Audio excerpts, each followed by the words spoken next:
रिया एक बहुत ही खूबसूरत लड़की थी। उसके पिता बलराज कोहली शहर के अमीर बिजनेसमैन थे। वह शुरू से ऐशो आराम में पली थी। उसे अपनी दौलत और सुंदरता का बहुत ज्यादा घमंड था। उसे इतना ज्यादा घमंड था कि वह जब चाहे तब किसी का अपमान कर दिया करती थी। छोटे बड़े का उसे जरा सा भी लिहाज नहीं था। अपने पैसे के घमंड के आगे वह कभी किसी को नहीं समझती थी। जब तब वह अपने घर के नौकरों का भी अपमान करती रहती थी।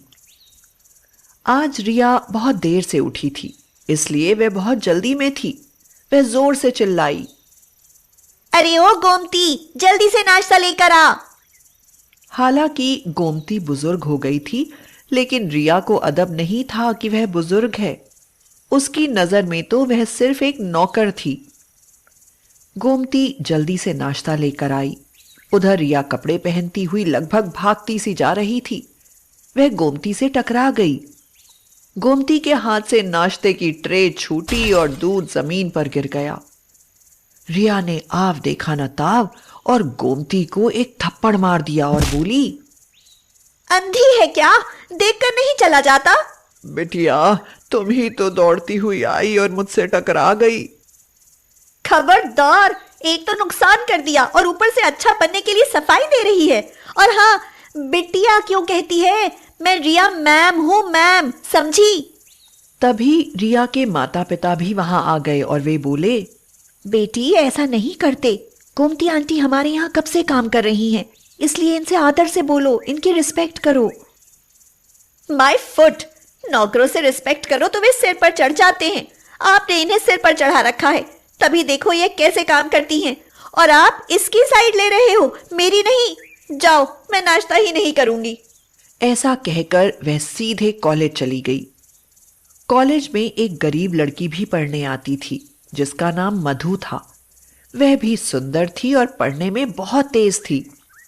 वह एक गरीब घर से थी, लेकिन उसके पिता को उसे पढ़ाने का बहुत शौक था, इसलिए वे जैसे तैसे बड़ी मुश्किल से उसे पढ़ा रहे थे। रिया अपने जैसी 2-3 सहेलियों के साथ मिलकर उसका बहुत मजाक उड़ाती थी। आज भी वो जैसे ही अंदर घुसी, रिया जोर से ताली पीटकर हंसी और बोली, आ गई महारानी विक्टोरिया। ऐसा लगता है जैसे सिर पर चिड़िया का घोंसला है और ये कपड़े हैं। लगता है कॉलेज में पढ़ने नहीं बल्कि कचरा बीनने आई है। पता नहीं ऐसे ऐसे लोग कहाँ से चले आते हैं। जब पढ़ने की औकात नहीं है तो ना पढ़ें, लेकिन नहीं, बराबरी करेंगे तो बड़े लोगों की। मधु ने रिया की ओर देखा तो रिया बोली, ओहो, घूर रही है। लगता है आंखों ही आंखों में खा जाएगी। देख तो सोनाली। रिया की सहेली सोनाली भी उसकी हंसी उड़ा रही थी। उसकी चप्पल देखी, टूटी हुई है, जो मोची से जुड़वा ली गई है। बिल्कुल फटीचर है, फटीचर। मेरे यहाँ तो बिल्कुल नए नए सैंडल फेंक दी जाती है। अगर मेरे यहाँ ये आए तो यह उठा ले जाए। इसके लिए तो वो नहीं होंगी। मधु की आंखों में आंसू भर आए। अगर मेरे पास अच्छे कपड़े नहीं हैं तो क्या मैं किसी से मांगने जाती हूँ? कमल सर लेक्चर के लिए आए तो रिया बोली, देखो सर, ये मुझसे लड़ाई कर रही है और कह रही है कि मैं घमंडी हूँ और इससे लड़ाई कर रही हूँ, जबकि आप सोनाली से पूछ लो गलती किसकी है। हाँ सर, मधु आते ही लड़ाई करने लगी। अब सर, हम लोग पैसे वाले हैं तो उसमें हमारा क्या कसूर है? हमसे जलती रहती है। हाँ। सर ने मधु को डांटा और कहा, तुम्हें शर्म नहीं आती? पढ़ने आती हो कि लड़ाई झगड़ा करने आती हो? बताओ, रिया जैसी प्यारी बच्ची को परेशान करती हो।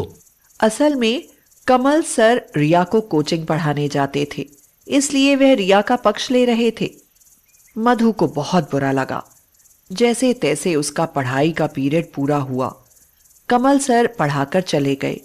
जैसे ही मधु जाने के लिए उठी, वैसे ही रिया सोनाली से बोली, अब मजा आएगा, अब तमाशा देखो। अचानक आगे बढ़कर रिया ने मधु की टांग में अपनी टांग फंसा दी, जिससे मधु चारों खाने चित्त जा गिरी। पूरे क्लास के लड़के लड़कियां उसकी हंसी उड़ाने लगे। रिया और सोनाली तो दोनों ताली पीट पीट कर हंसने लगी।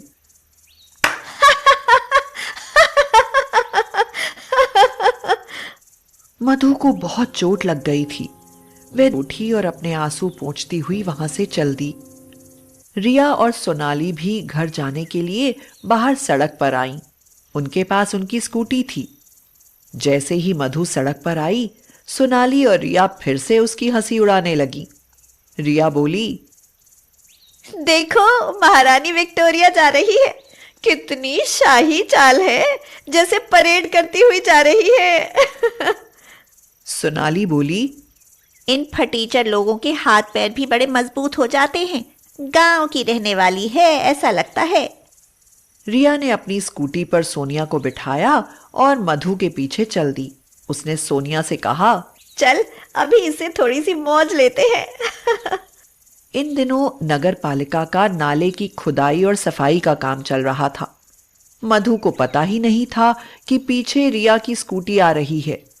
वे दोनों उसे फिर से गिराने के चक्कर में हैं। अचानक ही सामने से आते साइकिल सवार को देखकर मधु तो दूसरी तरफ मुड़ गई, लेकिन पीछे से स्कूटी पर आती रिया साइकिल सवार को अचानक सामने देखकर हड़बड़ा गई। बचो रिया, संभल कर चलाओ, क्या कर रही हो? रिया की स्कूटी लड़खड़ाने लगी। सोनिया कूद कर उतर गई।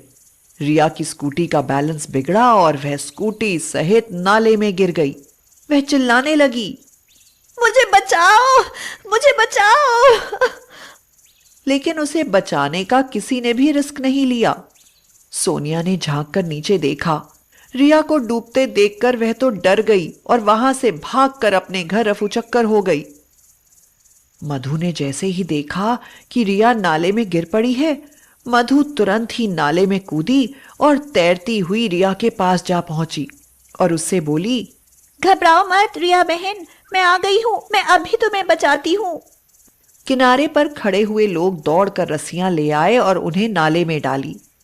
रिया ने मधु को पहले निकलवाया, फिर अपने आप भी निकल कर आ गई। मधु बोली, शुक्र है भगवान का कि मैं खूब अच्छा तैरना जानती थी, आज उसका फायदा मिला। लेकिन इतनी ही देर में रिया का हाल तो खराब हो गया था। उसे हॉस्पिटल में भर्ती करवाना पड़ा। 3-4 दिन बाद जब रिया कॉलेज में पहुंची और उसने जैसे ही मधु को देखा तो तुरंत उठी और उसके पास जाकर बोली, आओ बहन मधु। वह उसे अपनी सीट के पास ले आई। सोनिया भी आई हुई थी। सोनिया उसकी तरफ बढ़ी और बोली, हाय रिया, कहो कैसी हो? रिया ने सोनिया से कहा, दूर हट जाओ मुझसे, मुझे अब तुम्हारी कोई जरूरत नहीं है। मुझे मेरी फ्रेंड मिल गई है और मेरी आंखों पर पड़ा हुआ पर्दा भी हट गया है। सोनाली आश्चर्य से बोली, ये क्या हो गया है तुझे जो इस डर्टी और पुअर लड़की से बात कर रही है और मुझे डांट रही है? अपनी सहेली को डांट रही है? यह मत भूल मैं तुझसे भी ज्यादा अमीर हूं। हाँ तो होगी, मुझे इससे कोई मतलब नहीं है। मैंने देख लिया है, पैसा होने से ही किसी का नेचर अच्छा नहीं हो जाता। तुम तो मुझे छोड़कर भाग गई थी ना, और अगर यह मधु ना होती तो मैं तो मर ही जाती। मैं इतने दिनों तक इसकी इंसल्ट करती रही और इसने मेरी जान बचाई। तो यह कितनी अच्छी लड़की है और हम इसके सामने कितने ओछे और तुच्छ हैं। आज से यही मेरी दोस्त है। इसके व्यवहार ने मुझ जैसी घमंडी लड़की को भी रास्ते पर ला दिया है। थैंक यू मधु, अगर तुम न होती तो आज मैं होती ही नहीं।